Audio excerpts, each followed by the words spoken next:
I'm Trish Toby with WARC reporting to you live from Westchester, New York, where there appears to be some sort of mutant menace on the loose.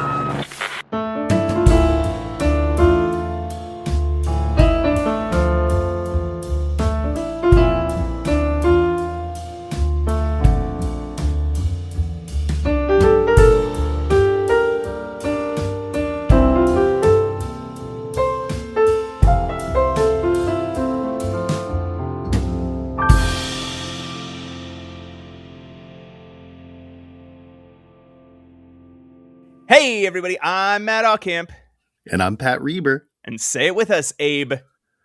Welcome to Mutant Menace. Patrick.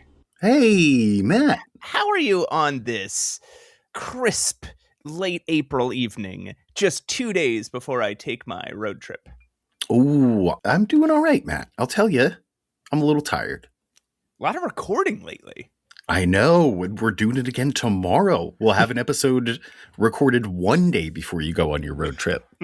Yeah, we've been burning the midnight comics just to keep you guys in podcast.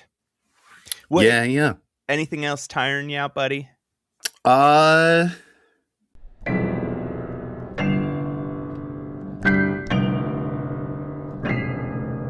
Oh, it doesn't matter, Matt, because it is time. I wanted to know. For Pat's email corner. Let's hop right into it. We're going to start, as always, he's always the first one to write in. Weapon Jason has a few quick hits for us. He says, hey, Pat, tell Matt, New York coming out of the 70s was still shorthanded in media as the cesspool of crime and predators, and Marvel was definitely not immune to that presentation. Of course, there's a reason. You like to say, and Rudy Giuliani hadn't murdered all the homeless people yet. Basically, nothing about the presentation here feels out of sync with or running against the current of the time. I suspect y'all are aware of this, but the past is a foreign country, and living through this time and reading Cloak and Dagger, it felt more progressive at the time than it does today. Yeah, I can see that. It's just I know that's how New York was represented, but even at its worst, it was not like any store you went into, the back room was full of dead kids. Yeah, it wasn't the Warriors. Yeah. But yeah, I do understand that. I wonder, who knows, maybe Bill Mantla would have grown out of it. And he is also right that it's a different world of information at that time. So there's certain sensitivities that they haven't developed that we're always going to mention, obviously. But it's always helpful for Weapon Jason to give us a little context of the time. And I still really doubt there was ever a time that black kids read Cloak being this like energy vulture who manipulated his white girlfriend into staying with him by, dubious moral means, and didn't say, "Aw." Right. Yeah. There's a lack of information doesn't solve it for the people who that sucks for. Yeah. So even if we can deproblematize the depiction of New York because of the times, it's just really hard to deproblematize the depiction of Cloak. Yeah. He goes on, I am not going to complain about the equal opportunity sex appeal going on here. Byrne was not shy about putting Peter in underwear or Logan in just body hair. Yeah, and sure. Bill constantly having Sam go about shirtless feels better than if it was just the girls on the team. Also, like the interplay here between Sam and Danny, as it feels like the kind of banter that would come from living, learning, and training together for months. Yeah, absolutely. I like the flirty banter. I also like that it doesn't seem to develop into much. Also, here's some helpful information, Matt. The name of the theory you were thinking of was Malthusian for population growth and the availability of resources. Pat, damn it! I said Markovian and it was Malthusian!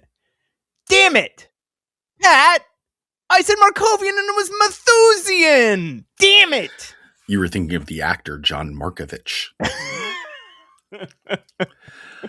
He wishes you well on your road trip. He wishes me well sitting at home. I go places. Well. And then he includes his own Marvel Crisis Protocol team, since Vio brought it up in a recent episode. Is everyone playing this game? I guess. I don't know what this is, but he calls it the Winter Guard. And who do we see here, Matt? I see... Because it's the Winter Guard. It's Red Guardian. Yeah. Dark Star. Yeah.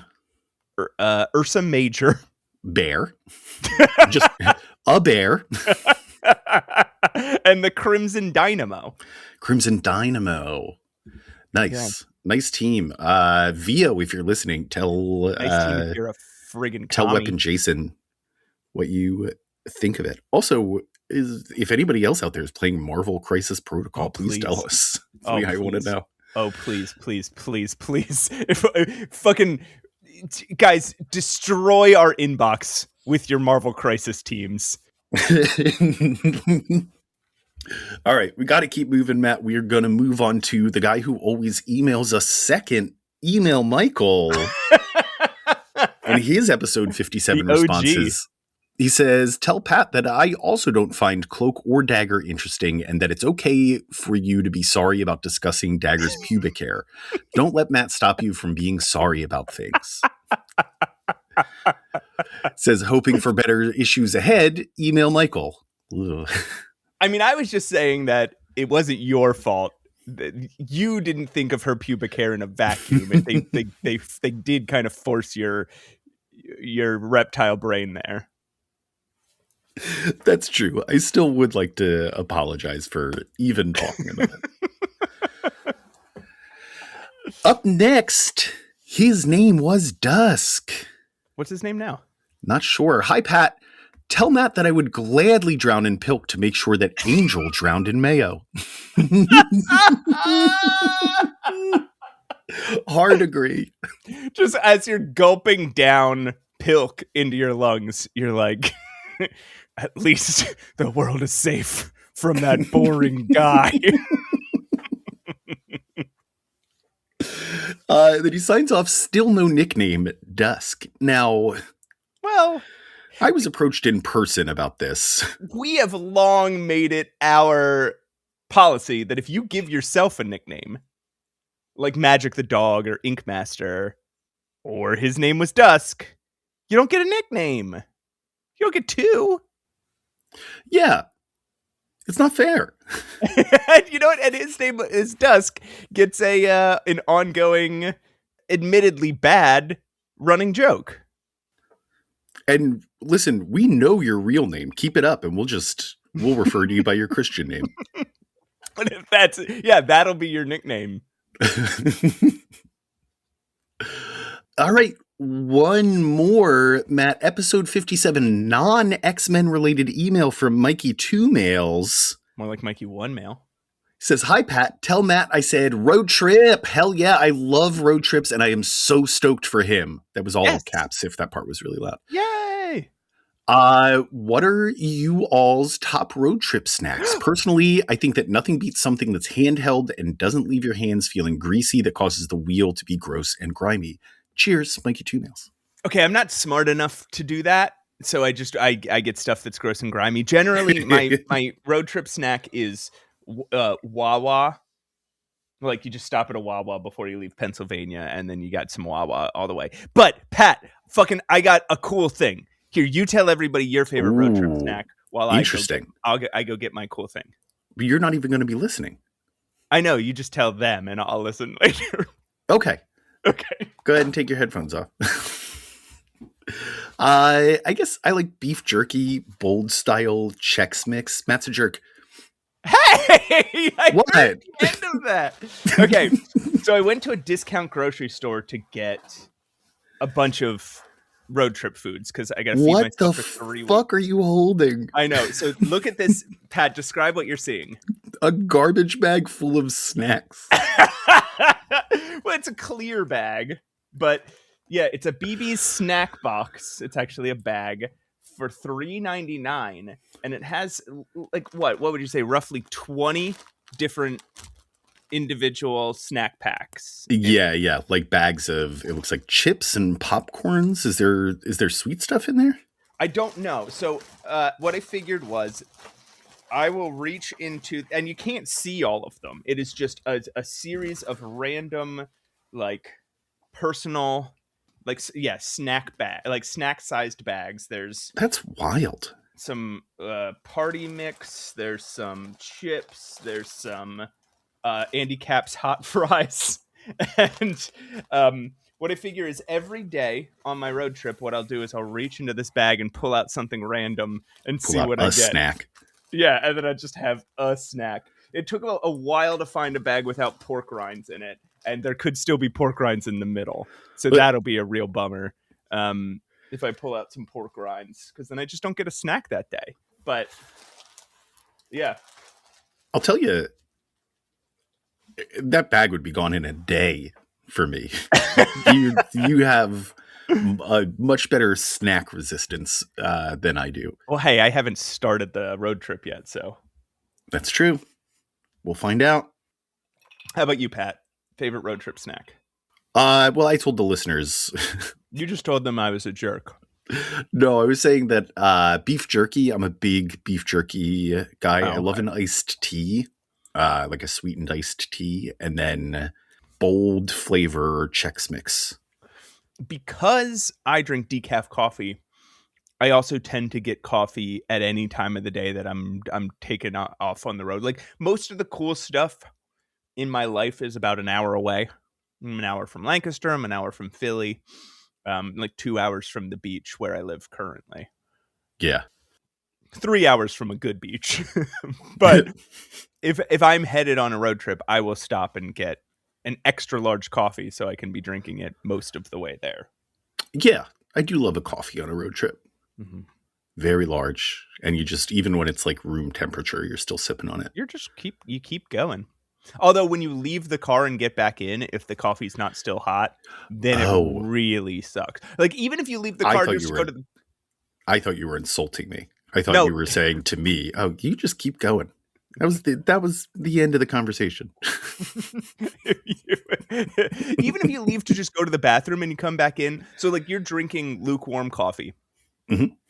and you're fine with it because you've been drinking it since it was hot. You're absolutely fine with it. This is road trip coffee. But you park your car, get out, you go to the bathroom, you come back in your car, you sit down, you grab your coffee, it's lukewarm. It's like, ugh! Oh, I'm not that way. Okay. Although I'm a coffee freak. I'm drinking caffeinated coffee right now at 9:00 at night.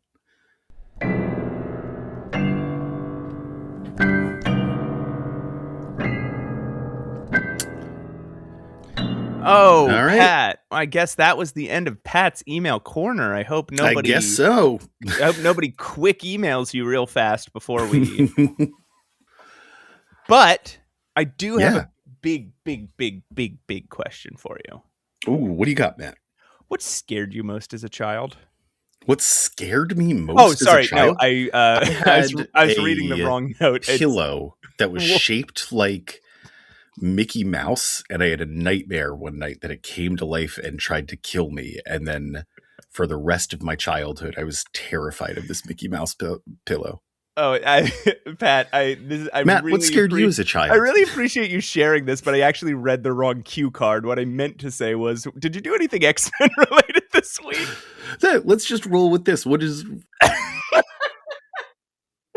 Well, behind my house was a big woods, which I loved to play in during the day. But for some reason, even all the way out up until my... I bet even if I went back now, my parents don't live in that house anymore. They moved out about 3 years ago. But if I went back now and I looked towards that woods in the pitch black of night, I would get just to the bone chills. Ooh. What's in that woods? You can't be in the woods at night. Deer. Yeah, it'd probably be nothing. It's just deer. But when I was a kid, I had it wasn't even a nightmare. It was just an intrusive thought, I guess, of if I open the curtains in my room or the blinds, there'll be just a guy face and hands pressed against the window. And now if I think about that, even still, like, I'm a little freaked out. Like, yeah, that's unsettling. Like, just to think about. It could be there. It could be there. I could open these windows next to me right now, and there could be a guy pressed against them staring. I'm checking my windows now. All right, so where we left the X-Men was back in, what was it, 3 episodes ago? I think so, yeah. Would have been episode 56. Yeah.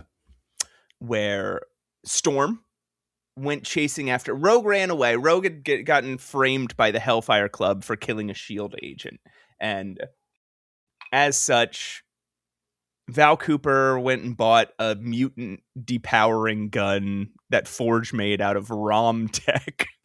Right. And the government meant to use it on Rogue, but Storm jumped in the way, and Storm lost her powers. Yeah. And then eventually found out that it was Forge who made the gun, and they got in a big fight. After falling in love with him. Yeah, and she punched him in the rain. It was a real good punch, too. Yeah. Great run of issues. Also, Kitty Pryde and Wolverine, they're in Japan still. Right? Going through some life changes of their own. Mm-hmm. Doing a little growing up. What's up with everyone else, Pat? They're depressed. They are not sure why they are still the X-Men. Right. They had a big conversation about it. It seems like they're going to keep going, even with Storm leaving because she no longer has powers. Right. Last we saw, Storm was leaving on a big boat to go to Africa. Right. And Magma and Rachel Summers, who came from the future to the past, and now is sad because it turns out her mom, Phoenix, is actually dead. Jean Grey. Oh. They fought Selene. And then this dude, our favorite guy, Jaime Rodriguez, he found a necklace that keeps talking to him. And then he got stabbed to death in a subway. And presumably by somebody else that was attracted to the necklace, right? Maybe. But then the necklace was like, ha! Kulan Gath is free! And then the whole subway caught fire. Yeah, that's true. Who else is depressed? Colossus is depressed because of Secret Wars, just like the rest of us. Rogue's depressed about all the Carol Danvers stuff. Nightcrawler's depressed about the X-Men aren't as the direction anymore. Of the X-Men. Yeah. Yeah. Everybody's in a funk. And Professor X is depressed because he can walk, but some writers forget that he can walk and put him back in a wheelchair. Yeah. That's got to be upsetting. So I imagine, look, they set it up for a while. This is going to be a big epic story, I bet, Pat, with Kulan Gath. Kulan Gath. He's been trapped in a necklace for who knows how long. What's his big plan? Why don't you tell me about it? Yeah, let's start with Uncanny X-Men number 190 in Age Undreamed Of. I don't want to. It should be Undreamt, I think. I don't want to. Yeah, buckle up, folks. These are going to be tough. It's kind of like, I don't know. We'll have to speculate on this later, but it is like a lot of story condensed into 2 issues. Yeah. Like a whole lot, and it doesn't all make sense. And it's the same as that story. If you've been listening to Mutant Menace for a while, that story where the character Warlock, not the current Warlock, but an old guy named Warlock who's actually Merlin. He executed a plan very similar to the one we're about to talk about here. Yes. Yeah, we know, Matt. I said buckle up. That's what buckle up means. It means that this is the same as Merlin's thing. Chris Claremont, writer, John Romita Jr. and Dan Green, artists, Glynis Wein, colorist, Tom Orzechowski, letterer, Ann Nocenti, editor, and Jim Pooper, editor-in-chief. Release date You're better than that. November 6th, 1984. Cover date, February 1985. We start with a bunch of establishing shots of New York City being occupied by the military before cutting to the island of Manhattan encased in a wall of green fire. What? And completely transformed into a medieval fairy tale world. Oh. Then to Washington, D.C., where Val Cooper explains the situation. The wall popped up the day before, and everything that passes through it or is contained within it becomes old-timey. Guns into swords, cars into horses, etc. Inside of Manhattan, a wizard named Kulan Gath rules, using transformed Morlocks as his own personal army and practicing mass human sacrifices on children. Kulan Gath rules! Up until the human sacrifices on children part, this was identical to the setup of WandaVision, right? I guess you're absolutely right. But also, the human sacrifices on children doesn't really come back into play ever. Yeah, we don't come back to that. It's just one line. This is like, and he kills everybody. Yes. That is children. It's primarily children. Everyone within Manhattan also loses the memory that things were ever different. They think the entire world is medieval. Yeah. Cooper shows the Security Council a lineup of heroes trapped within, including Captain America, Wasp, Star Fox, Vision, Scarlet Witch, Colossus, Nightcrawler, Storm, and Rogue, who have all been transformed into D&D versions of themselves. And Rogue is just like green. And yeah, for some reason, Rogue is green. We'll talk about that a couple more times, but we never get an explanation. Then she notes there's Spider-Man, who is the only person in all of Manhattan that seems unaffected by the spell, which is also just not true. But I know. It's like we immediately every time somebody's like the only person not affected is Spider-Man, it almost like immediately cuts to somebody else. Someone else is like, and me. The men at the table have a brief argument about racism against mutants before we cut to the situation inside the wall. Yeah, there's like it's like Wilfred Brimley. Sure. Arguing with I don't know, some buzzcut dude. And the buzzcut dude's like, mutants are a menace and they, they're with their powers, they could enslave the human race. And then Wilfred Brimley is like, you sound exactly like the guys I fought in World War II when I liberated Buchenwald. Yeah. Honestly, the part that got me here was the government guy that was basically saying like, well, half of these people that we're relying on to save us are mutants. Should we even try? What if we just let Manhattan eat itself? Right. And then a big part of our mutant problem is solved. Right, and Rogue is one of the people that are like, how dare you make her a hero? She just killed a SHIELD agent. Yeah. And Wilfred Brimley. He's got the X-Men. He's got eternally. Thank you, General Wilfred Brimley. Storm wakes up aboard her big wooden galleon. That's awesome. When the Vizier's guard boards to arrest her, led by Sunder and Callisto of the Morlocks. Have we met Sunder before this, by the way? Yeah, definitely. Okay. When they try to forge a slave collar around her neck, a fight breaks out, leading Storm and Callisto in a one-on-one fight atop the main mast. Very cool. Very cool. Her belly gets slashed and Storm remembers who she is, tackling Callisto into the water. The current pulled them outside the wall of flame as her ship burns behind her. Cut to Kulan Gath's throne room, where he taunts a mutated Doctor Strange about the master spell Gath cast, turning all of Manhattan into a twisted medieval fantasy realm. Strange's mouth I love Dungeons and Dragons, and I thought I'd play with all of you. It's so... There's no... Remember, Warlock's plan was like, I have the... Sorry, well, he was Merlin, so he's like, I have the technology of the modern age, and when all the medieval will look to me as a god. Kulan Gath is like, I want it to be old. Yeah, I liked it better when it was older.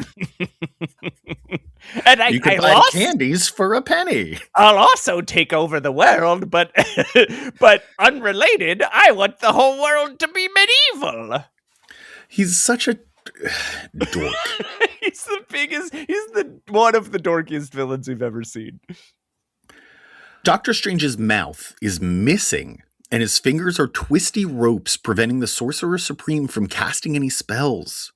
Kulan Gath shows him his newest creation, Xavier Caliban. Xavier/Caliban.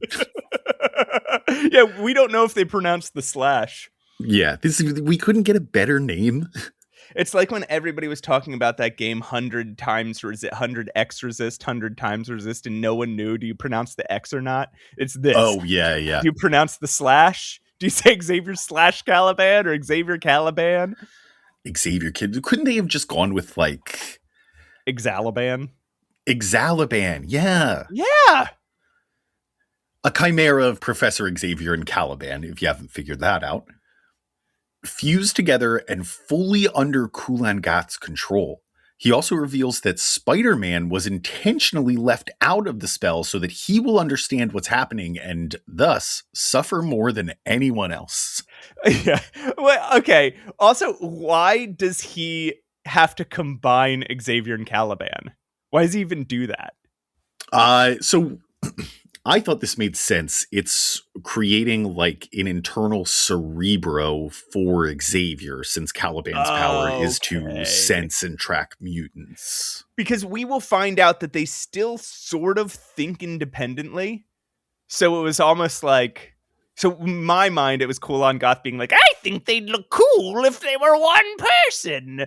But you're right. Okay, I see what you're saying. So like, if they're sharing powers, it creates a big Cerebra. Yeah. Cerebro. Sorry. I said Cerebra like I had a weird accent. Cerebra, like the lady version. But there is a character called Cerebra later. Okay. He further intends to capture and enslave all the other heroes of Manhattan in a grand attempt to gain revenge on Spidey. Whoa. What did Spider-Man do to this guy? Apparently, his first appearance was in a Spider-Man comic a couple years ago. Oh, okay. Yeah, which we're not. That makes a little more sense. But we're not going to read. We don't follow Spider-Man. Yeah, I did not know that. I'm not following Spider-Man. Yeah, I don't care about Kulan Gath.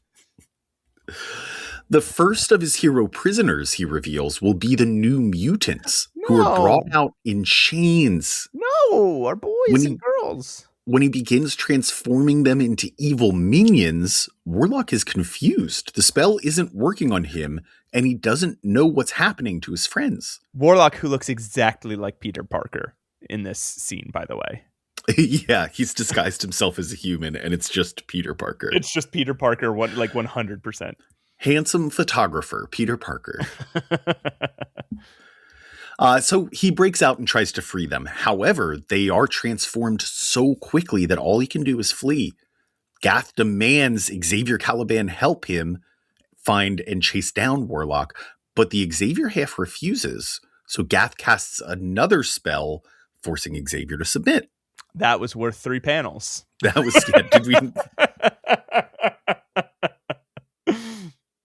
It's also, we should also describe Xavier Caliban because it is a wrinkly white lump of a man. Caliban's face is in his stomach and Xavier's face is in his shoulders. Yeah. And he has 4 arms. And he looks like a mummy. He looks like he's wrapped up like a mummy. I think that's the wrinkles, but it looks like he's taped up. Yeah, and they both have glowing red eyes. Real weird and grotesque, especially compared to the cartoony drawings of medieval stuff that we're getting all over the place.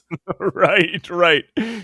Meanwhile, Selene, also unaffected, watches from the shadows. Now that sounds like 3 people unaffected. Yeah, there's a lot of them. Selene calls what Kulan Gath is doing Ensorcelment. Okay. She teleports herself to an alleyway where Magma and Rachel Summers are being accosted by Morlock guards. Selene sucks the life out of the guards and reveals herself to the girls. Yeah, remember, the Morlocks are the first people he transformed to be his like army. Yeah, so they're like his grunts, his little guys that go out and do fucked up things. There's little guys. Every big villain needs little guys. Outside the spell, in Hoboken, Storm and Callisto were in captivity after escaping Manhattan. Only in Hoboken. Suddenly, Selene appears to them using Rachel's telepathy. She explains that the whole thing is a spell by one of her old foes, and that if they don't stop him soon, the spell will become permanent and spread across the earth. The whole earth will be medieval. Oh, no. No! That ever happened before? All of our guns will be swords, and all of our cars will be Pat. Holy shit, Pat. We wouldn't know if it had happened before. That's true. We would have thought it was just normal. What if the medieval times that we know, every time you go into that restaurant, Kulan Gath has got a hold of you. Selene asks them to cross back into New York, telling them that they will revert to medieval guys again, but they will remember the gist of this conversation. Like, you won't remember that the world wasn't always all medieval. Like, it'll all keep happening. The same thing will happen, but you'll be like, hey, I talked to this girl, Selene, and she said I have to beat Kulan Gath. Real quick. Yeah. Storm breaks them out of detention, and the two flee into the Morlock tunnels, which extend across the river. This is new Morlock lore. Their underground tunnels extend all the way to Hoboken, New Jersey.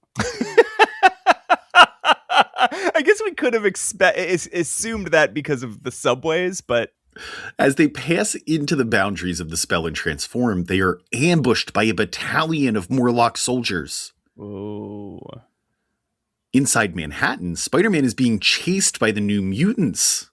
Spider-Man versus all the New Mutants. Who wins? Spider-Man. The New Mutants are too inexperienced. Okay. But they got a lot of power, though.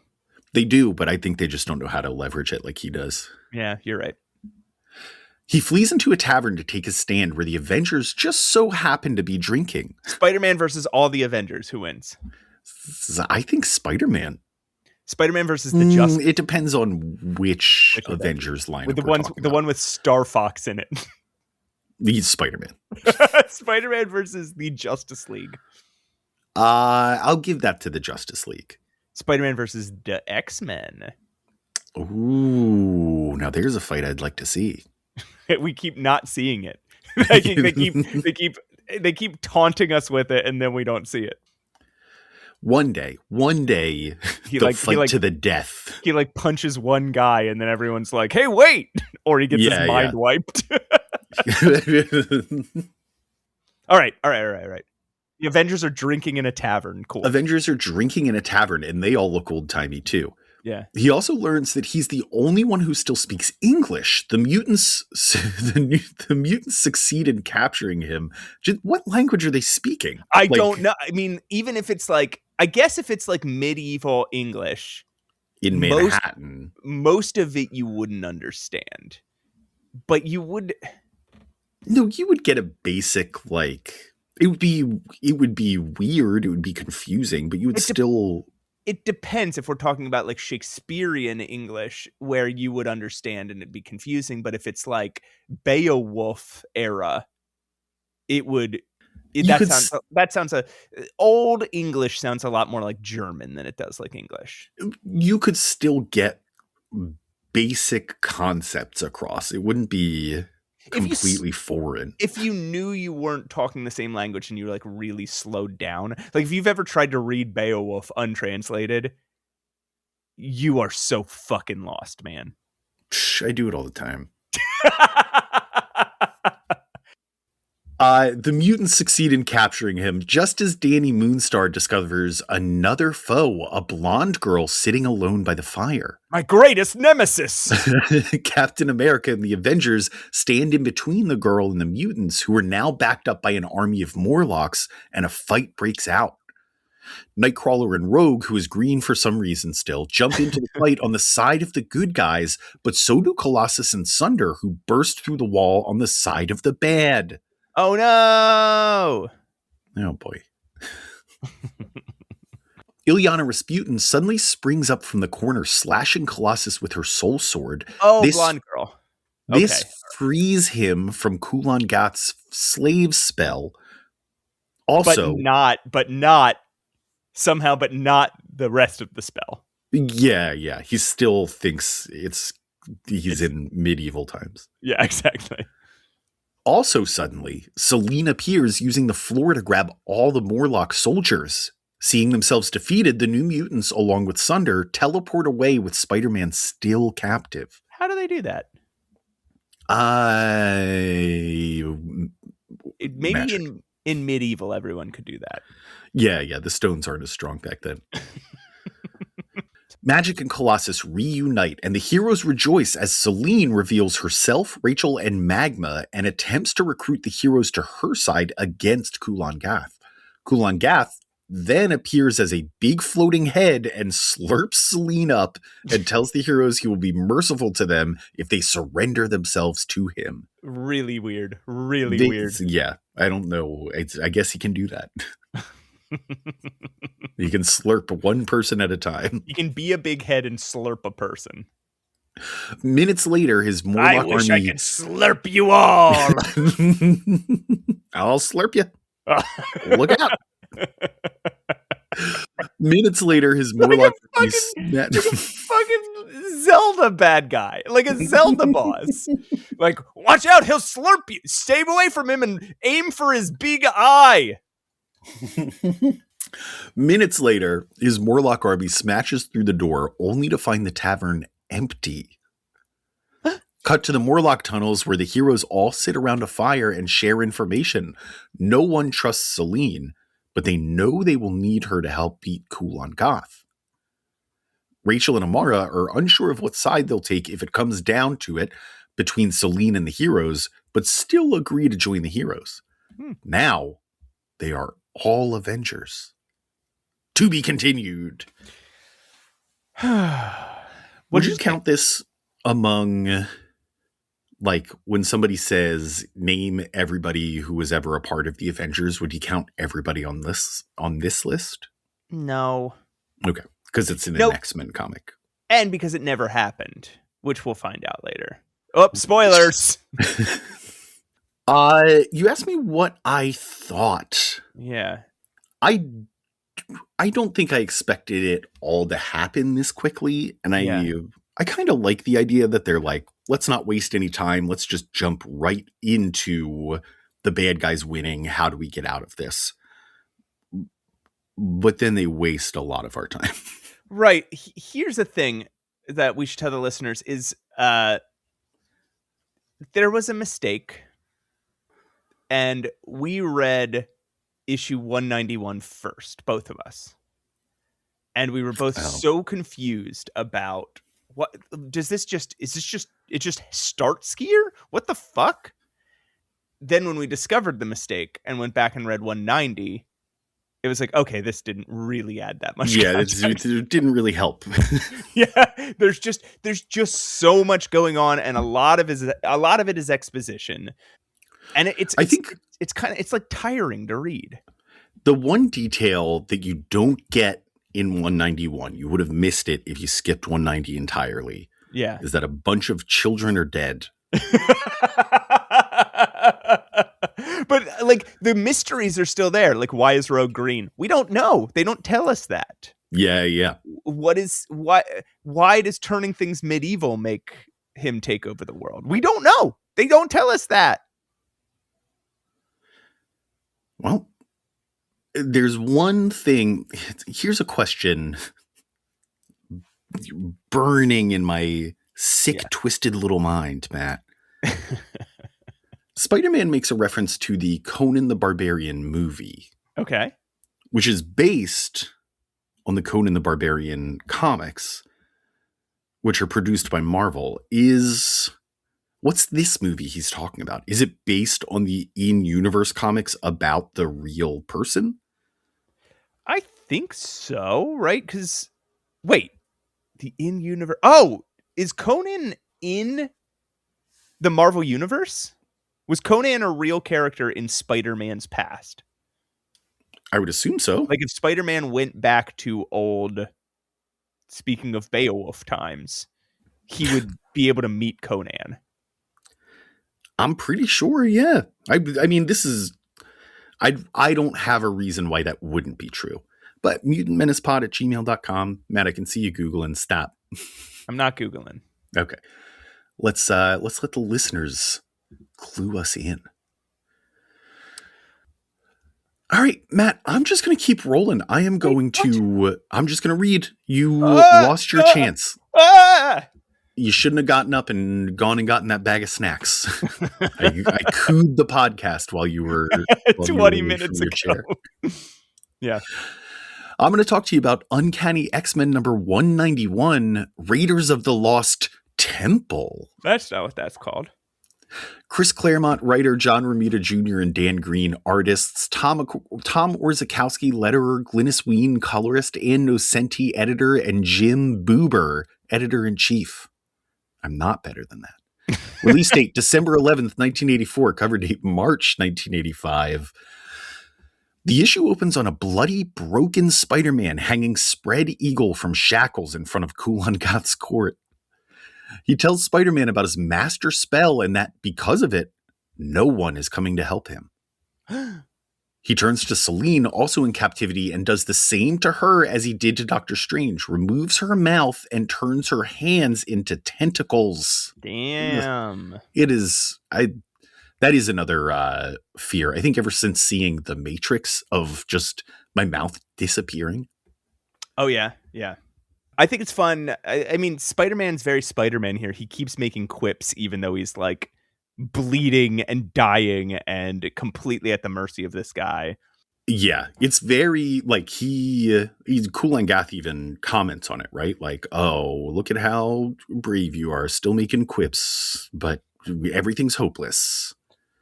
But that is, I mean, but he is really fucking brave is the thing. Like, you're not, it's true. I'm not. Yeah, you're not, you're not proving him wrong in any way, Kulan Gath. You're actually making him seem more feeding tough. Into his confidence. Yeah.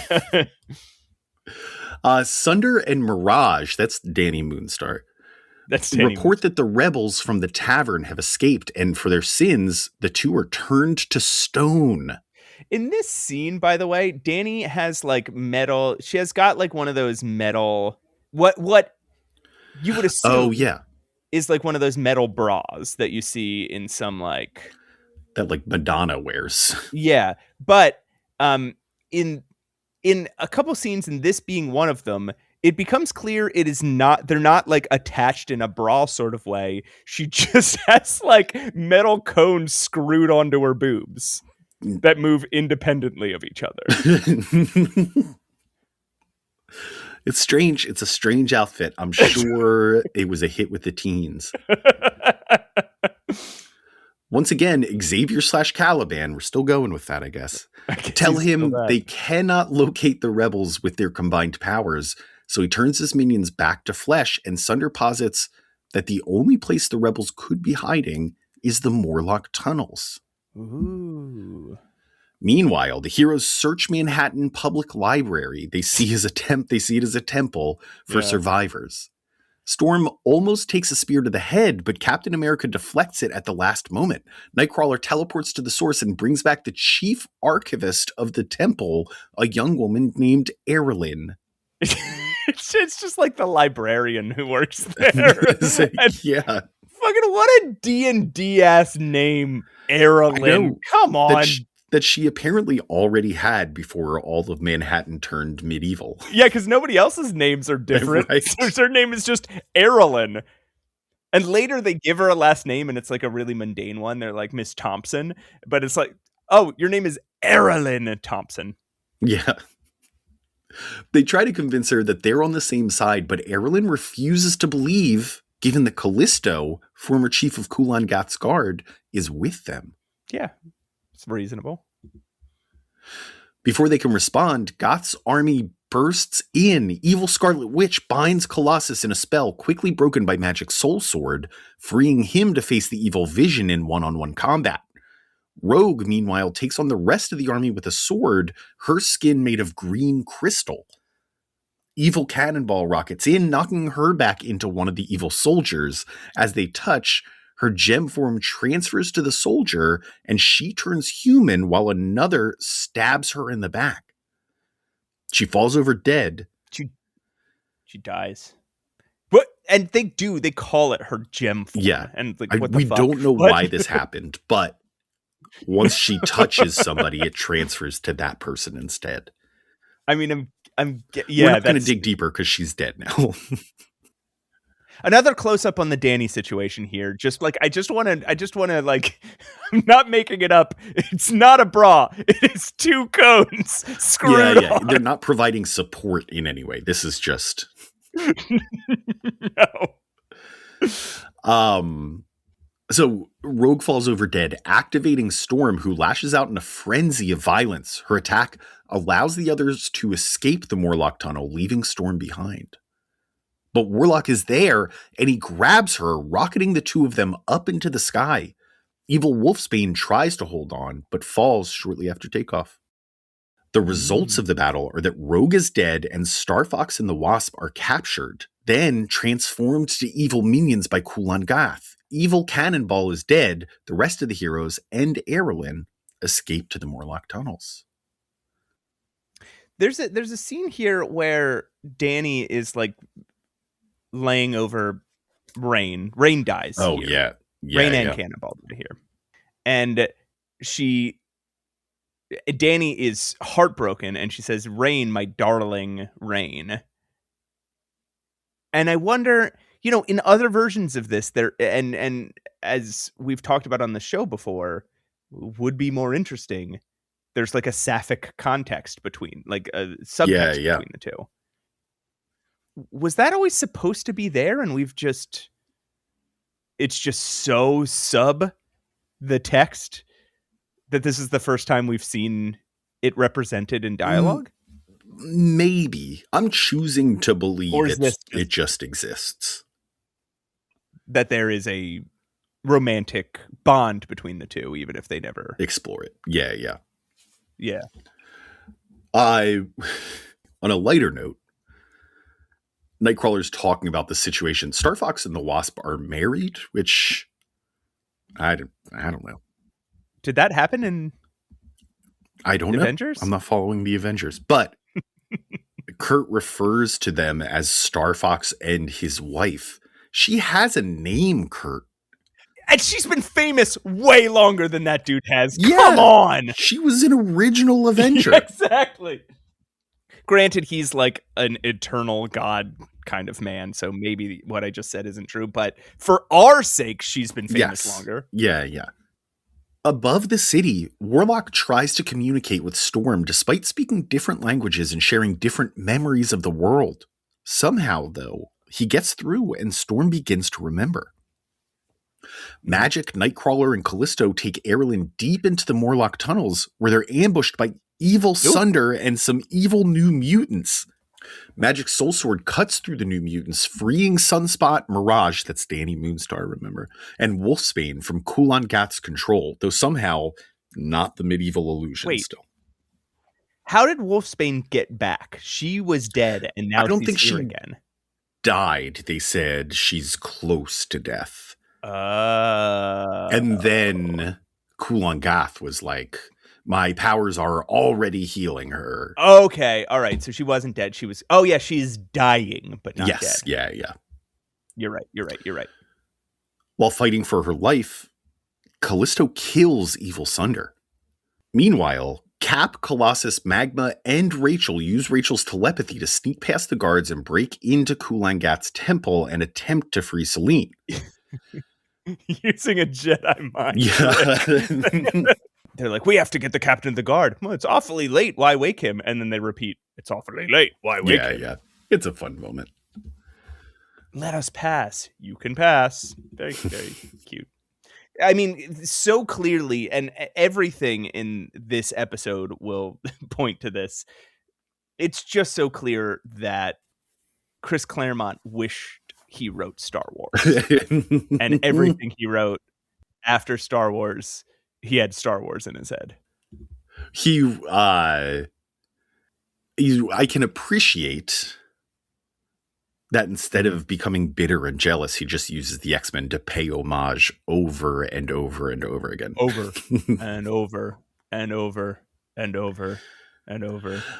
So they make it all the way to the throne room where they find a crucified Spider-Man and decide to just leave him there. Just before they too are ambushed, Evil Vision literally shatters Colossus. Oh, fuck. Yeah, that is And crazy. himself in the process.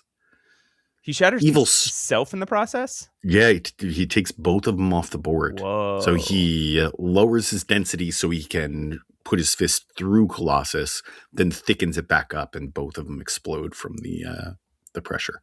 Wow. Evil Star Fox begins to mind control Rachel and Magma. He is the most handsome man in the world. That's his power now. Yeah. Callisto's group bursts into the throne room to join the fight, but Kulan Gath transforms them all into statues. Why didn't he just do that to begin with? Like, if that's Why didn't you do that in the first place? Yeah, if that's been your power this whole time. Watching this, Spider-Man decides he can't take any more and pulls up against the nails in his hands.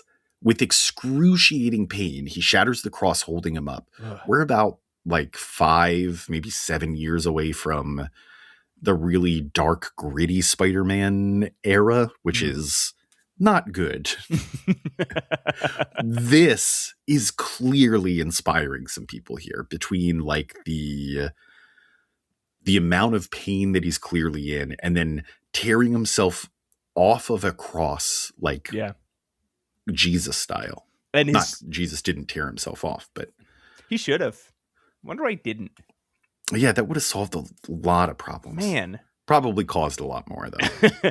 But and in this completely torn, ripped, bloody Spider-Man outfit, right? Like we see that a lot in the 90s. Yeah. With it half ripped open and fluids dropping down off of it. You see that more often in the 90s than you see his costume being normal. Yeah. If you cover half of every panel in webs, you've got a Todd McFarlane comic here.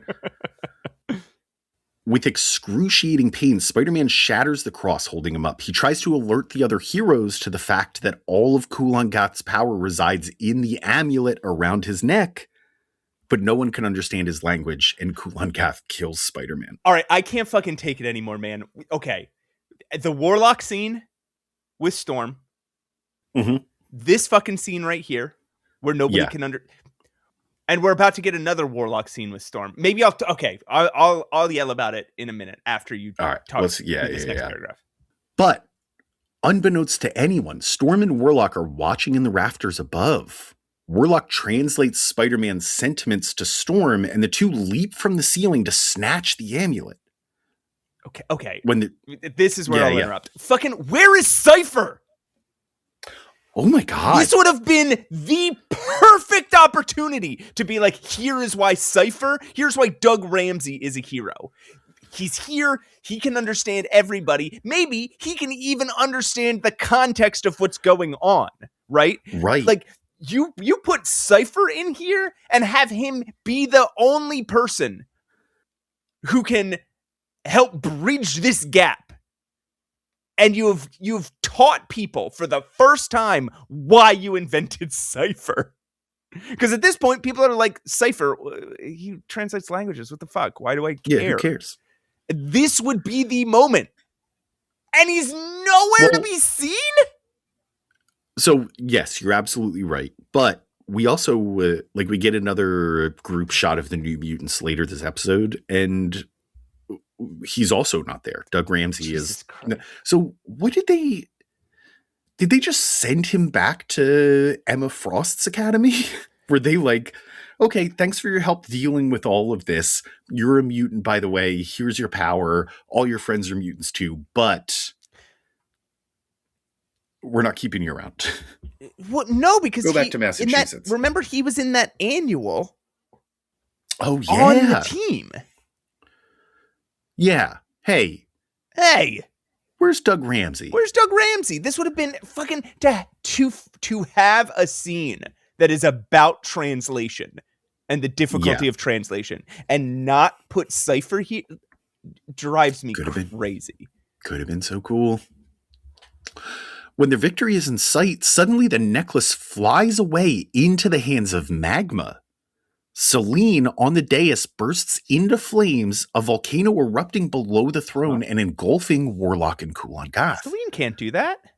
The person they thought was magma transforms into the real Selene and dons the necklace. Why did this have to be? I don't think he needed to do like a switch there. It number one, it didn't feel like, oh. Number two, it didn't help anybody's cause.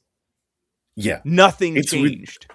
You know what it does is it removes one long-haired blonde person from the battlefield, which even it was getting really confusing. Even Captain America is a long-haired blonde in this issue. Yeah. There were a lot of close-ups. The slaver spell is broken, and somehow magic is able to summon and restore Doctor Strange. This is wild, though. We should pause here and say, like, even if they fix it, right? Even if they take everybody out of medieval, there's like 7 people and I presume hundreds of children dead. Just dead. Like our favorite characters are fucking dead. Yeah. And we're just going to have to move forward like this. Wow. Wild. So Doctor Strange grabs Magic's head and uses their combined mystical energies to completely reverse time. Oh, never mind. Yeah. Transported back to his Sanctum Sanctorum, he explains to Professor X, Storm, and Captain America that the events of the past day never happened at all. Oh, no one is transformed, no one is dead, and no one knows it happened, save the heroes in the room and the librarian. Erlen. Anyway, it's done now. Erlen Williams. He says it here. Erlen Williams. He says Miss Williams. Anyway, it's done now, but Storm wonders if, by messing with the time stream, they've created for themselves an even worse fate. They haven't. Epilogue. We're back at the end of X-Men number 189, where a mugger sneaks up on Jaime Rodriguez watching his watch boy in the subway. Jaime's still alive. Our favorite guy. He's back. However, this time, instead of Jamie's death, a third figure intervenes. A pink time-displaced robot calling itself Nimrod. The necklace falls harmlessly into the mud beside the train tracks, and Nimrod helps Jamie to his feet. Who's Jamie? To be continued. Jaime to his feet. To be continued.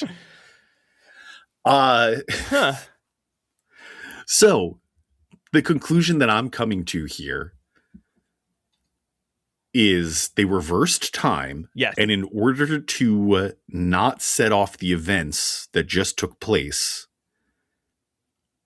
a robot from the future had to be called back and shoot the guy that was about to stab Jaime Rodriguez and knock the necklace out of his hand.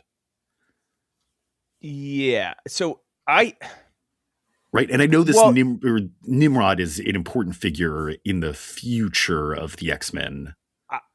I'll say it like this. Yeah. Doctor Strange and Storm, and they talk about how they don't know what started this, right? They don't know why this happened. Sure. They managed to turn back time, but they don't know why. How Kulan Gath got free or... Right. Yeah. I think what they're trying to say here is that Nimrod was trying to go back to some time. Nimrod was traveling through time. And maybe we'll learn more about why he was traveling through time later. But the fact that there was a time displacement thing pulled him out of the time stream as he was moving.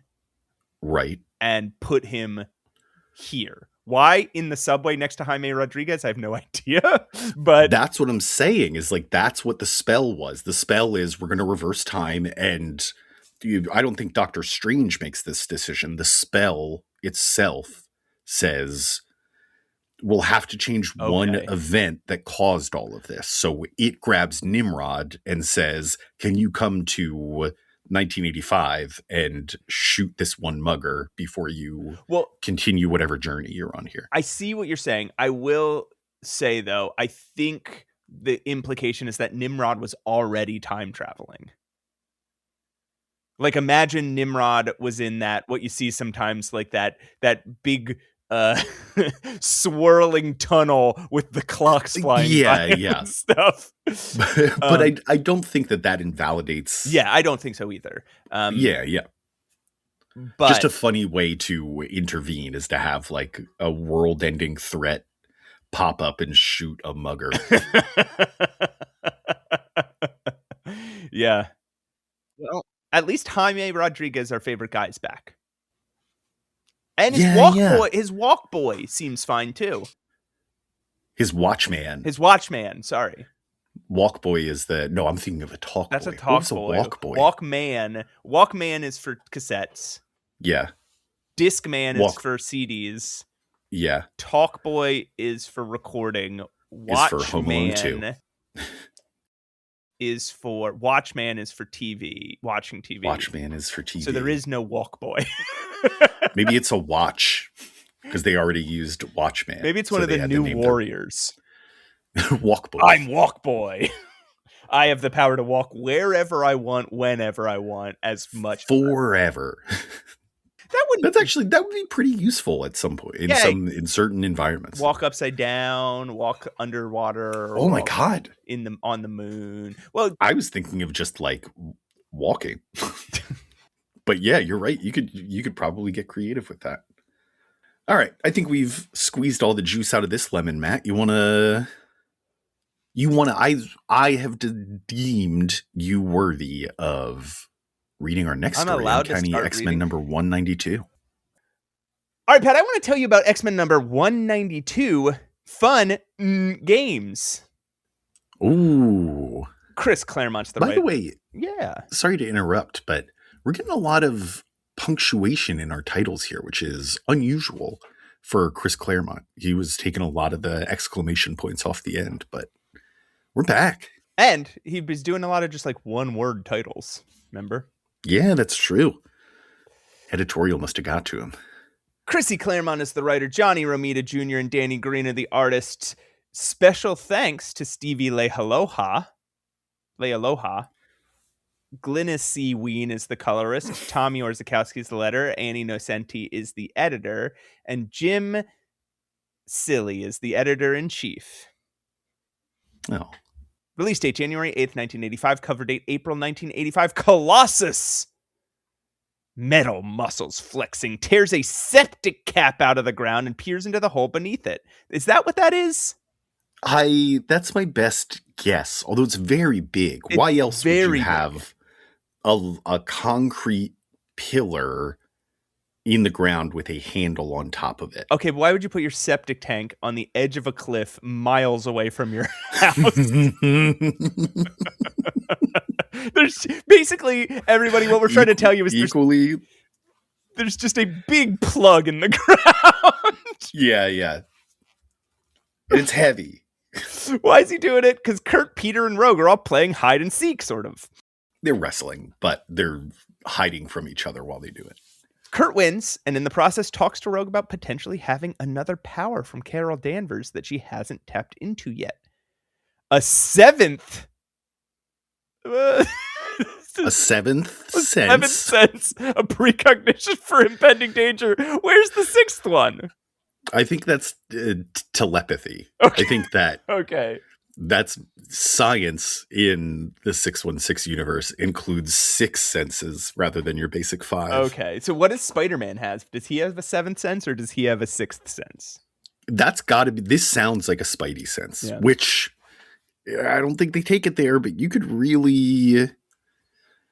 build in some Spider-Verse stories with Carol Danvers, with what this might suggest, you know. Kurt Rupert! Ooh. Nightcrawler is the leader. He's the leader. He's the lead. He was the natural next choice after Storm left, which I think is really very cool. Yeah, and sure. Ultimately, I don't think he wants it. My take right now is that it's not going to last too long. He doesn't want it. He's not very good at it. His leadership style is basically to throw his teammates in the lake and then do a tickle party. Yeah. He was like... He's trying to get Rogue to display this power, and ultimately it works, right? Yes.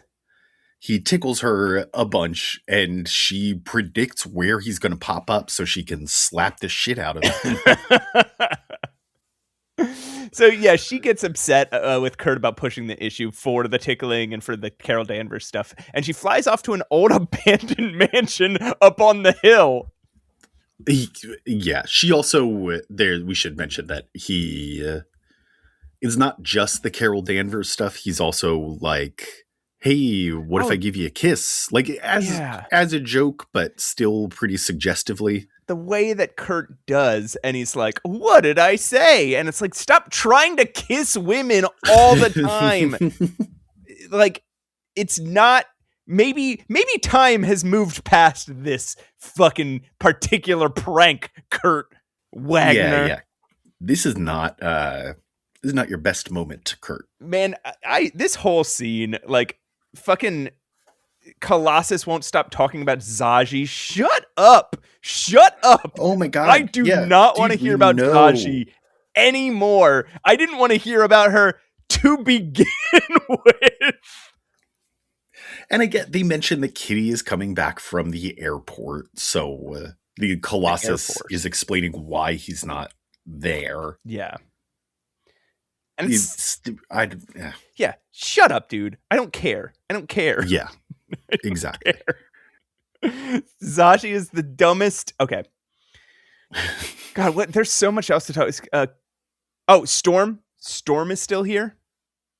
They say Storm is on her way to go pick up Kitty with Professor Xavier. Wait, Storm. Oh, yeah. You were supposed to be fucking gone, dude. We saw her on a boat. Yeah, she was supposed to be leaving. And I'm guessing that boat is what turned into the galleon in Medieval. But still, man. So I wonder if this is like, maybe this is when they had in their back pocket and were able to just like to put out after it was supposed to come out before, take place before all the Kulan Gath stuff and before maybe that trip to New York. Maybe. I mean, yeah, I don't know. What I do know is that they made a big deal about Storm leaving, and they gave her a beautiful goodbye and everything. And then it's been several issues, and she's still fucking here. She's still here. All right. Is that all the stuff we needed to talk about here? For now. Okay. All right. They start walking towards this. No, it's not, because why is there a mansion? How did they never notice this old abandoned mansion on the hill before? Oh, yeah. Apparently the Xavier property is adjacent to another mansion's property, and that mansion has just been abandoned. Okay, man. Buy that property. Okay. All right. So they start walking towards the mansion so Kurt can apologize to Rogue. But suddenly a blinding white light shines through the night sky, followed by a shockwave that knocks the two of them unconscious. Ooh. Over at JFK Airport, Xavier, Storm, and Rachel, and a hidden Lockheed. Sorry, I missed Ileana. Yeah, they brought Ileana to greet Kitty coming back from Japan. I think it makes sense. And fucking Ileana brings Lockheed. Yeah, she stuffs him in a bag. Sneaking a fucking dragon into the pre-9/11 world, Pat. Yeah, although it is, to be fair, it's where you pick up passengers, which, again, they don't let you that deep into the airport anymore, but you used to be able to do that. They would never these days let you smuggle a dragon into the airport. Oh, yeah. Yeah. They'd stop you well before. Also, there's a reference to the Dazzler graphic novel. Storm is like, people hate mutants now more than ever after the Dazzler thing. Oh, right. Yeah. I wonder what happened there. I don't know. Do you think we'll ever find out? It depends on if they ever actually come out with that fucking comic at this point. It's been years. So they're all waiting for Kitty and Wolverine to return from their excursion to Japan, but Rachel, a little overwhelmed by the crowd and her whole situation, suddenly finds herself transported back to the future. Whoa. She's running an op with Kate Pryde, striking at the heart of Project Nimrod. What happened? Was her trip to the past all a dream? Or is this a dream? They probably won't keep going back to this well 100 times, will they? I hope not. There's no reason. Sorry. Kate reveals her plan. She needed Rachel for access to this building, but she's the only one that'll be taking on Nimrod. She speaks the code word, Dark Phoenix. And suddenly Rachel is caught in a psychic whirlwind. A psychic whirlwind, Pat. That's right. Until a calm hand lands on her shoulder and asks if she's okay. It's present-day Kitty Pryde, who hasn't met this, hasn't been back since Rachel's been here. Yeah. Rachel was just having a powerful daydream. But oddly, Kitty Pryde does recognize her from Days of Future Past when she was in the future, when she switched spots with her future self. Yeah. Despite being unconscious that whole time.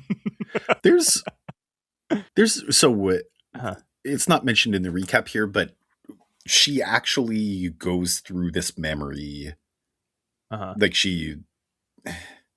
It's not clear exactly what happens, but all of a sudden she's in the future and then she gets transported back and then explains to herself through a panel that is 3/4 thought bubble. Right. That Kate, in doing this, must have also scrambled her memories so she wouldn't remember this moment until this time when she finally flashed back. There's no reason for that to be there. I don't need to know that. And there's no reason that she couldn't have remembered that up to this point. I fully bought into it at this point, right? Like, I wasn't saying like, wait, how did she... Oh, granted, we are the guys who tear apart all this kind of stuff. So maybe it's like they were against us particularly, but still, I didn't need this. Chris Claremont, confirmed Mutant Menace listener. Also, Rachel is like hearing all the thoughts of people in the airport, and a lot of them have anti-mutant sentiments, and she's trying to like work her way through that. And she's like, the professor told me I shouldn't eavesdrop. Meanwhile, the professor is in the airport lounge conducting a social study where he eavesdrops on everybody and writes it all down in a journal. That's not even the most bizarre thing that happens here is two different people are arguing in their thoughts. One person says... Oh, yeah, with each other. Yeah, with each other. One person's like, something about your mom. Your mom is a mutant, and the other person thinks, no, she's not. Like, what? It would have been so funny if they'd been like, there are other psychics here. Quick, everybody on guard. No time for any of this now, though, Patrick. As Kurt and Peter regain consciousness and they rush towards that abandoned mansion to check on Rogue, remember? Because the big glowing. Yeah. Oh, yeah. There was a big glowing. Mansion is still standing. On their way, though, they slip into a crater that's as smooth as glass and start finding trees and animals frozen, covered in complex circuitry. Peter recognizes this as something that Warlock is capable of and remembers Warlock's father was following him to Earth to kill him. Shit. Rogue has an easier time figuring this out, as inside the abandoned mansion, she finds herself at the circuitry-laden feet of Magus. Not Magus. Not Magnus. Magus. Quickly followed by Peter and Kurt, by the way.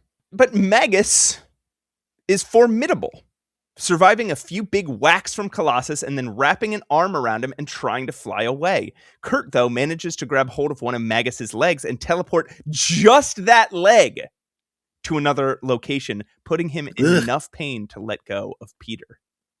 That's a creepy new trick. Yeah. Oh, man. Yeah. To think of the implications of it, like he could do that with a human head. Yeah.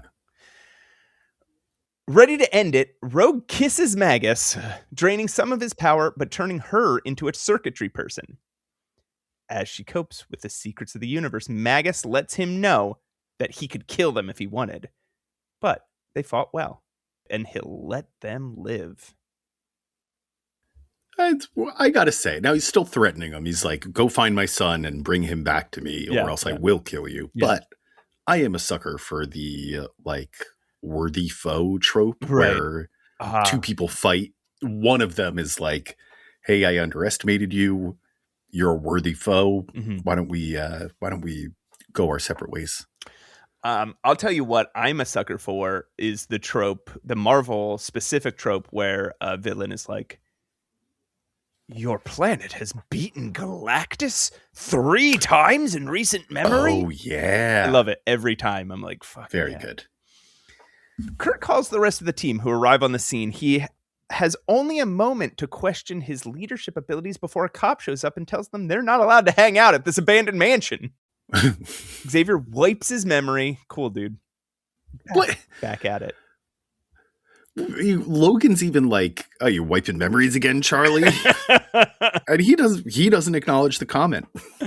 And the cop leaves, only to be eaten by Magus, the cop killer. Oh no! Months later. Oh, it does say months later. Holy shit, I missed that.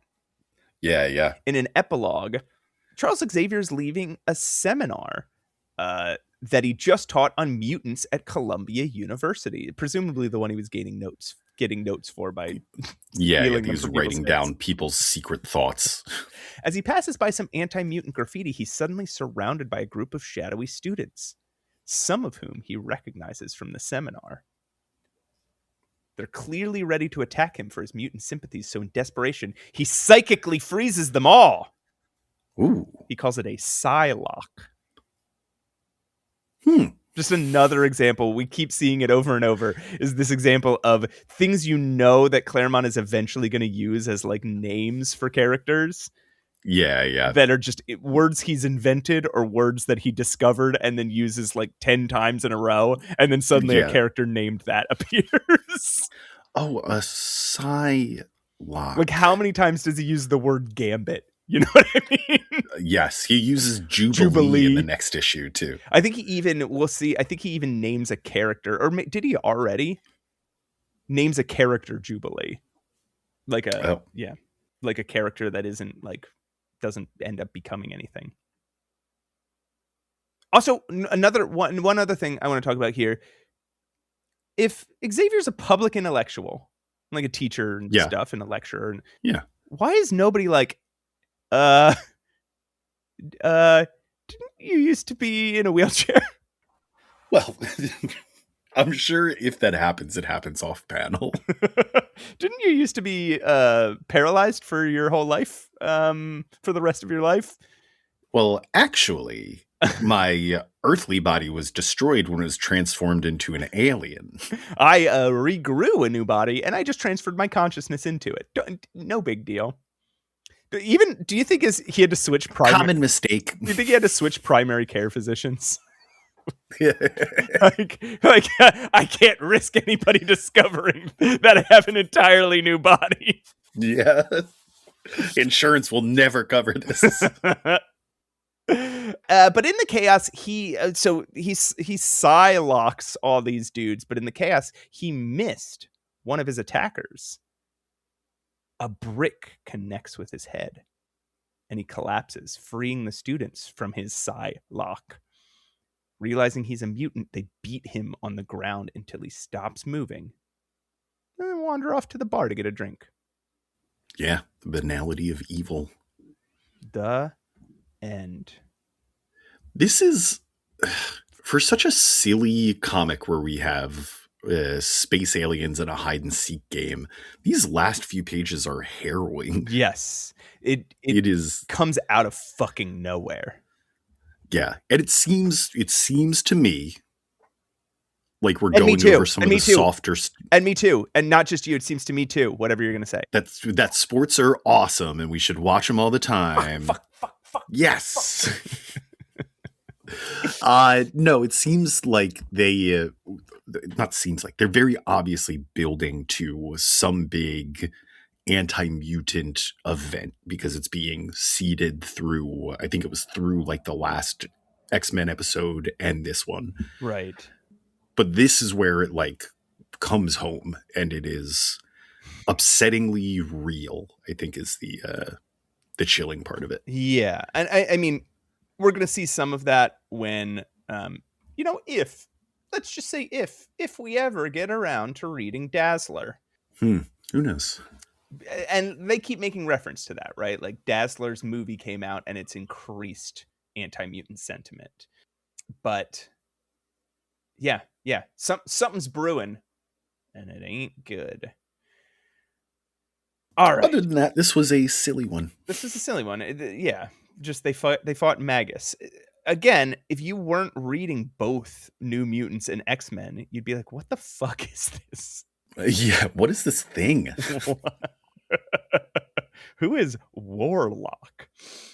Adam Warlock from the Infinity War? Yeah. Who is Warlock and why does his dad look like that? All right. Let's get ready. Matt. So what's one oasis in this exhausting series of issues? Because we're about to get to another exhausting issue. Oh, I thought that one was pretty exhausting. Oh, really?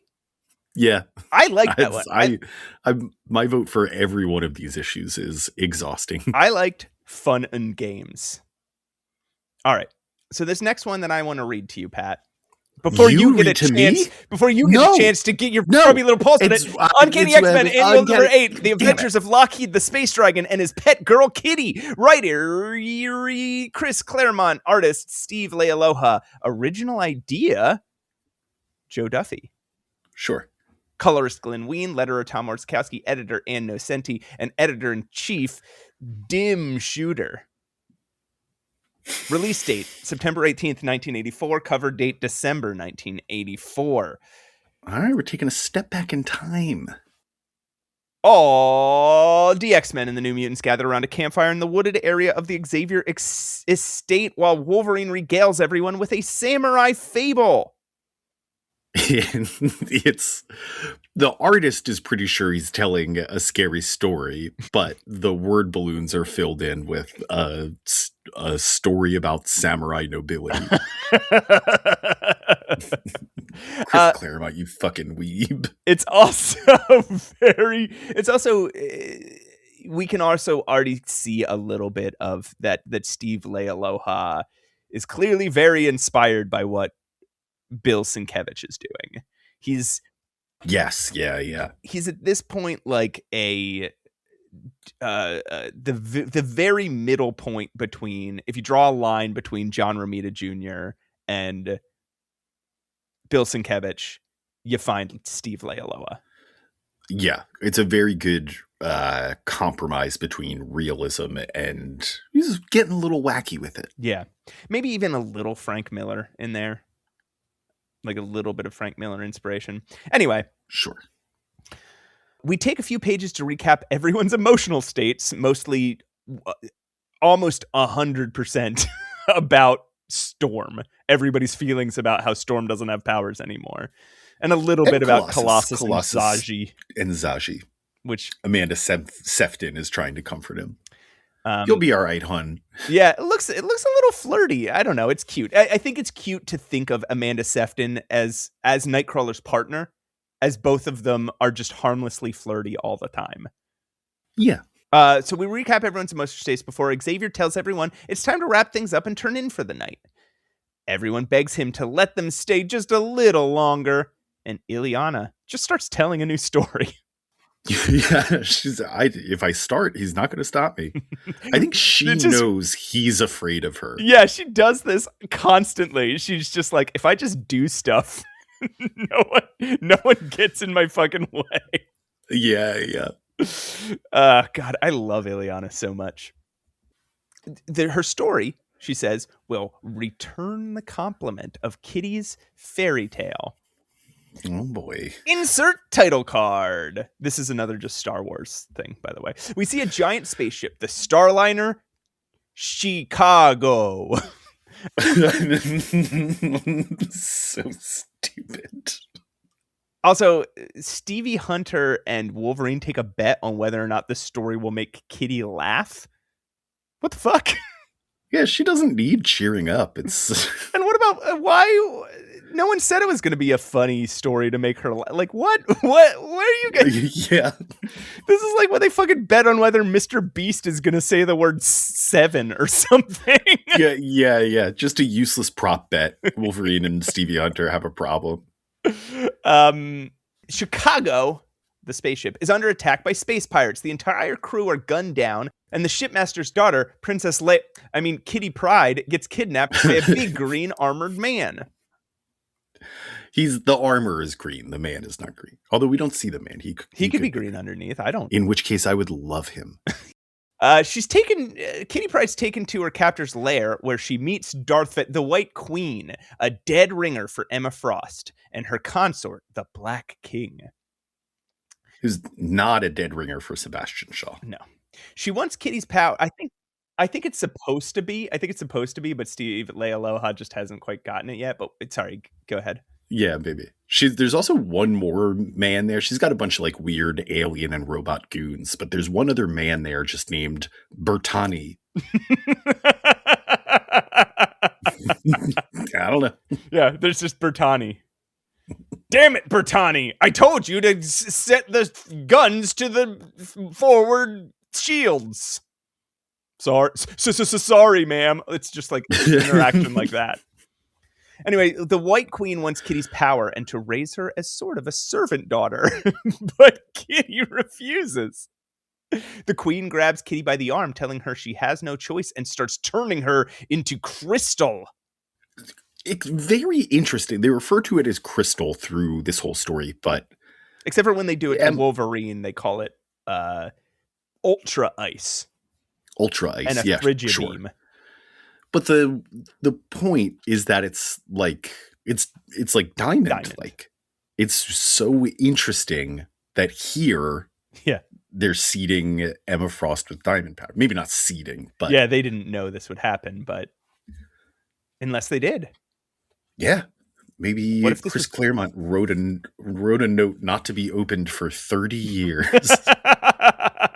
Grant Morrison found it in the floorboards of the X office, and they were like, "Wait a minute, I can fulfill this dream."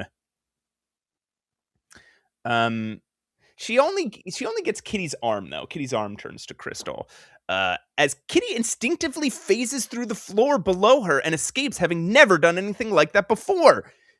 But as she and her servants start searching for Kitty, their pirate ship comes under attack. It's Wolverine, Nightcrawler, and a dragon that we know as Lockheed, but it seems like they're trying to hide it. He's a title character in the story.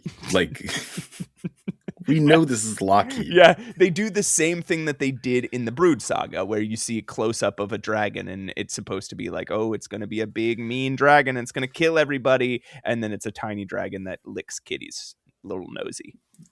Exactly. Mm-hmm. Okay. Kitty, confused and scared, runs into a room only to find the White Queen suspending her catatonic parents in the air. She turns them to crystal and then shatters them right in front of Kitty's eyes, breaking her. Yeesh. Before she can approach, the Queen is hit with a huge blast of fire.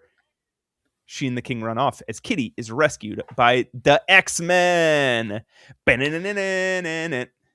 Yeah.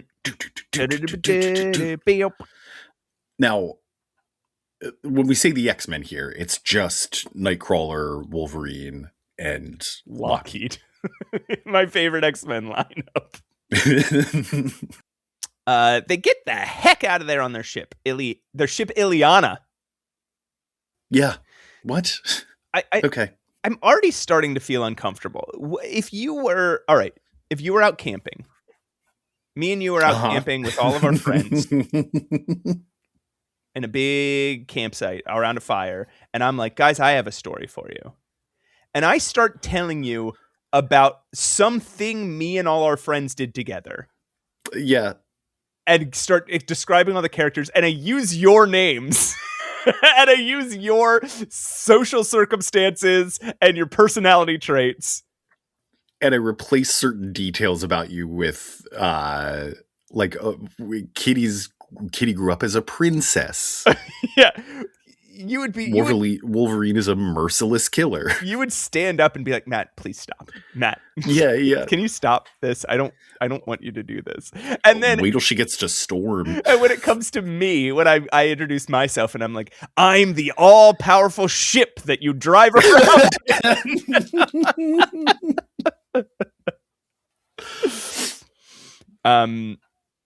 Then they get into Ileana and Chicago blows up behind them. Remember, that's the name of the ship. Years pass. Yeah. Kitty trains to become an X-Man herself as she grows up. Eventually, they're summoned by...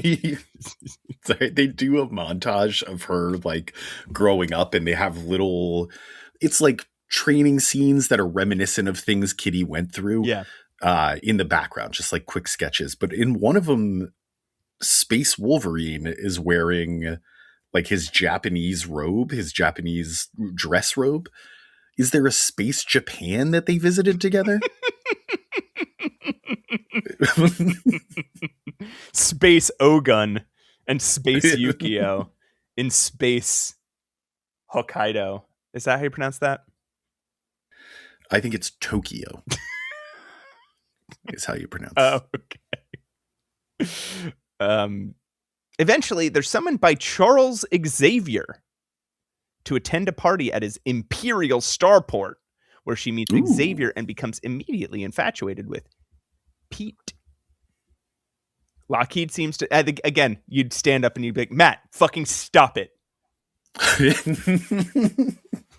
And immediately she's in love with that guy. Pete. And then you point to somebody else sitting around the fire. Lockheed seems distracted at the party, though, and wanders off. Wolverine, concerned, quietly follows him. Wolverine was right to follow him, too, as he witnesses Lockheed being ambushed by 5 other tiny dragons. But 4 of them teleport Lockheed away before Wolverine can rescue him, leaving behind 1 purple tiny dragon for questioning. Before Wolverine can get to it, though, he's encased in crystal. The White Queen... Not crystal. Ice. Oh, yeah, At this point, ultra ice. He's caught in a Phrygia beam and encased in ultra ice. Had to correct you there, Matt. There's also a scene here where Kitty is using because Xavier's with the Shi'ar and Lalandra, but there's a scene where Kitty is using a machine that changes her outfit. And I can only imagine that's because she told Ileana about it like 500 fucking times. Right. Right. Ileana, did I ever tell you about that time? While she was... Did I ever tell you about that time that I had a machine that could make me any costume I wanted? And here's another costume I created when I was using the costume machine on the Shi'ar base.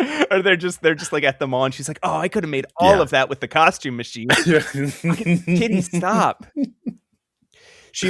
There's also Wolverine takes off to follow Lockheed. Lockheed can fly, and so can Wolverine because he's got a fucking jetpack. Jetpack Wolverine. Jetpack Wolverine. I need that action figure. I know. All right.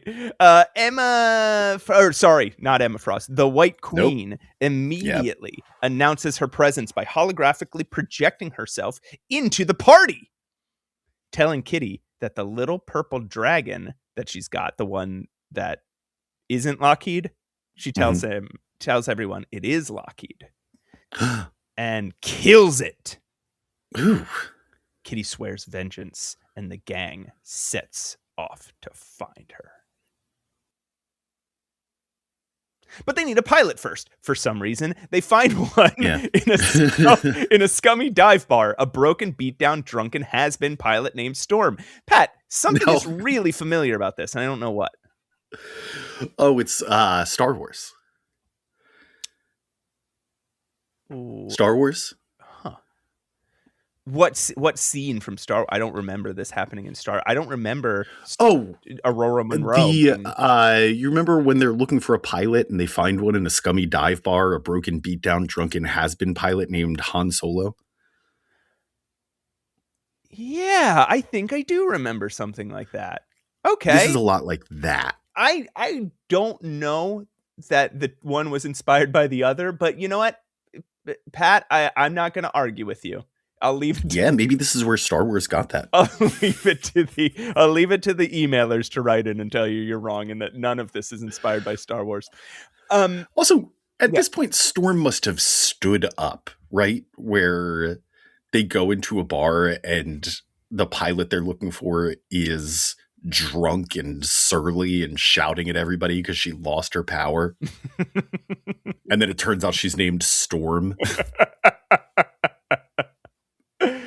Well, Storm's companion, Rogue, tries to shoo Kitty away, but Kitty gives an "I don't like you.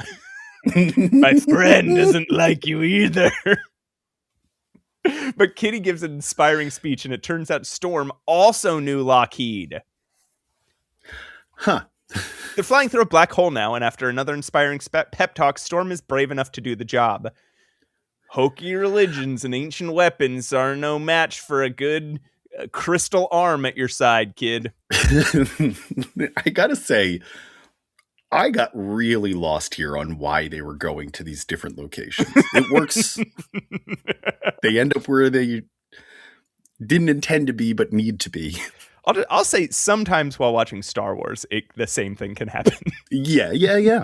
Very Star Wars inspired. They arrive on a planet on the other side of the whatever black hole or something, and to Kitty's surprise, Lockheed is there, alive and well, in orgy. Apparently, this is an all-lady dragon planet. They kidnapped Lockheed to bone down and create an entirely next generation. It's a big dragon orgy. Yeah. Okay.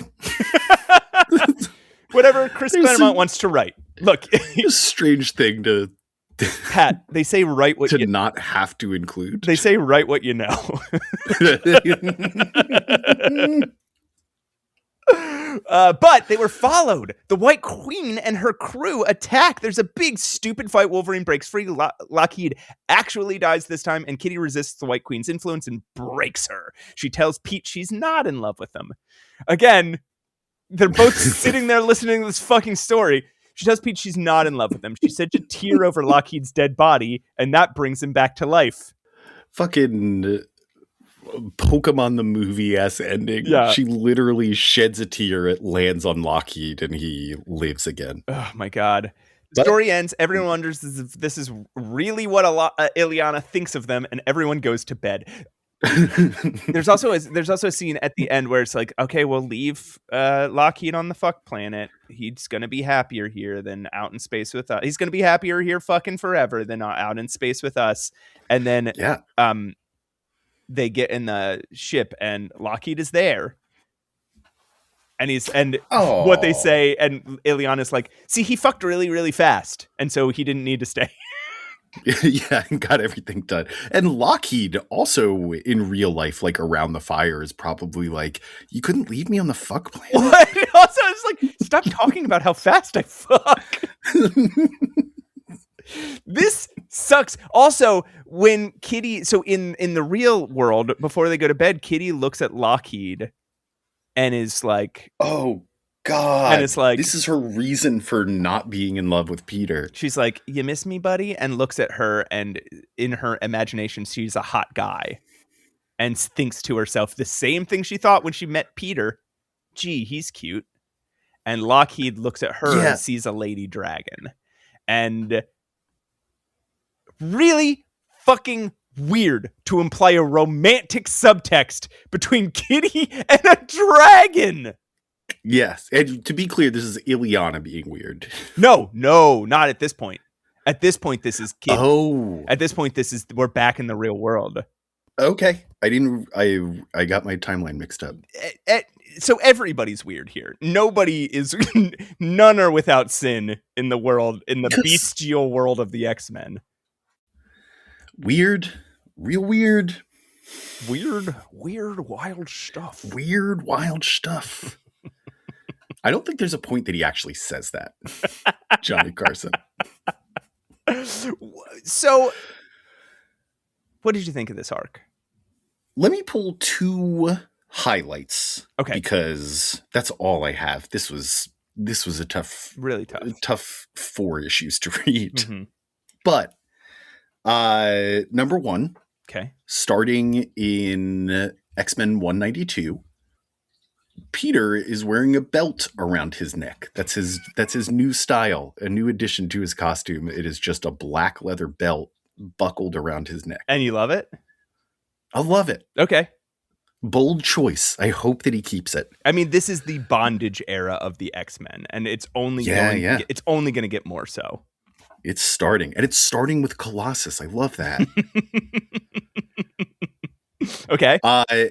And then one very funny moment in this annual number 8 where Ileana announces the adventures of Lockheed the Space Dragon and his pet girl Kitty as the name. And as soon as she says Kitty, echoing from the real world, Kitty is going, "Ugh!"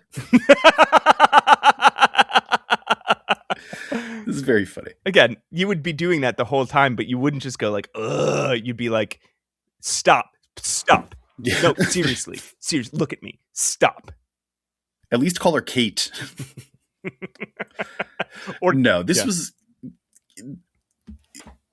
not fun. No. And like we've gone through, we're reading comics, right? Not everyone is going to be a home run. It's just sure 3 consecutive issues and then an annual to all be this sort of like run aroundy, time wasty. It is certainly not Chris Claremont's trademark. No, it feels like we're entering a kind of a slump. It feels like there aren't really, he doesn't have these don't feel like strong ideas. These feel like a space between ideas. Like maybe he has ideas for the future. And Nimrod seems a little promising, right? But at this moment, it feels like he used all his big good ideas.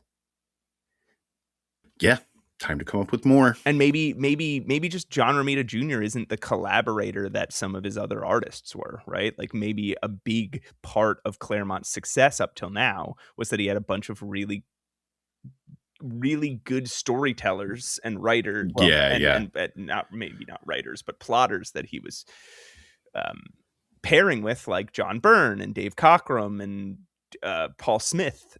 And maybe John Romita Jr. just doesn't have just isn't quite as much of a driving force for the story, right?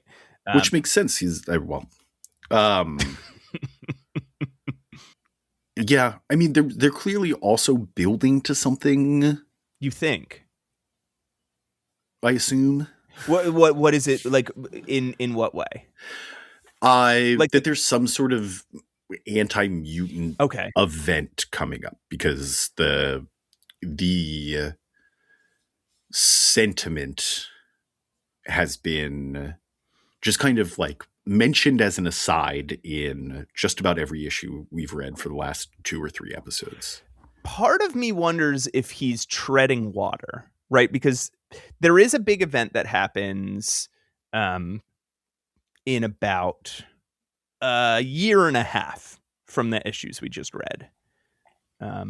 We'll get to it in about October of this year. Interesting. And I wonder if he's sort of treading water because a bad event is coming, Secret Wars 2. And I wonder if he's been informed of that, and he's just like, I want to hold off my big plans until after Secret Wars 2. Yeah, so I don't Jim wanna Stupid doesn't ruin them again. Yeah, I don't want him to get in the way of them. And yeah. He also, I mean, there's, unbeknownst to him, a plan is in motion at this point to bring back a character that was never supposed to come back, and X Factor launches. Intrigue. Yes, I don't want to get any deeper than that, but like X Factor will happen. We'll get to it in July. Ooh, and stay tuned. Chris Claremont almost quits Marvel over it. So that's not impacting this here, but I wonder if other people at the company know that that's coming and are like maybe putting roadblocks in Chris's way, right? Where he's like, "Oh, I have an idea that I want to do," and they're like, maybe not yet. We have plans for that character." But this team also hasn't really coalesced, right? Like he's lost Cyclops and Jean Grey, and now he's lost Storm. Kitty and Wolverine were gone for a mini-series. He seems to be losing the plot with Nightcrawler. Like, he doesn't seem to be too sure of what to do with Nightcrawler. Colossus kind of got really fucked up by Secret Wars. Rachel Summers, he hasn't really found his footing with Rachel Summers yet. Rogue, yeah, he hasn't quite explored it. Rogue seems like the only character here who's like really solid. Yeah, and someone that has a future. And maybe Kitty and Wolverine will be once over the next couple issues now that they're back. But yeah. Anyway. Well, he's got an eye out, stuff that you could buy out. If you had a time machine that you would like to try out, it's at Deals and Steals. ooh, I would say a great one for you today, Matt. Oh, please. I you know what? They've been lacking a little lately. We haven't had anything that I've wanted to buy. So this one, I'm really hoping I can get a deal and a steal here. Yeah, this one is short and sweet. It's a little classified style ad, but they lit this one up in blue. It says hacky-sack like an expert. Send $2 and shipping and handling to hacky-sack, P.O. Box 800110. That's too many. Oh, Houston, Texas 77280.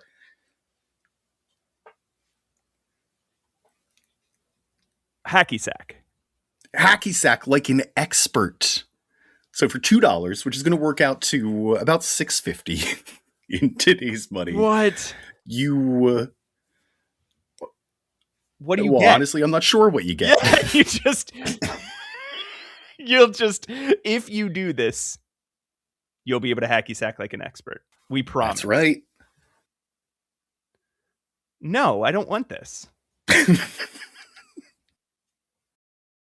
got an eye out, stuff that you could buy out. If you had a time machine that you would like to try out, it's at Deals and Steals.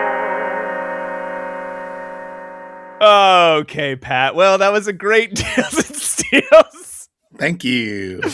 Everybody, thank you so much for listening. Thank you for being here. Remember to like, rate, subscribe to us on YouTube, on Instagram, on your social media feeds. Share with a friend. Please share with a friend. The more you do getting... The more work you do getting the word out, and it's small work, it's just pressing some buttons sometimes. Yeah, the more you just do a little work to get the word out, the more people might find the show and people might like it, and then our community will grow. Speaking of our community, there's a link to the Discord in our show notes and a link to the Patreon, which you can find at patreon.com/Mutant Menace. Those are two places that you can engage with our community, and they're fun. They're fun places. Yeah, get some cool little neat stuff. Yes. You throw some little sneak peeks in the Discord once in a while. Hell yeah. What else? Huge thank you to Krills Wilson for the music and Julia Selly for providing the voice of Trish Tilby in our intro. Oh, yeah. And then just our famous sign-off, Matt.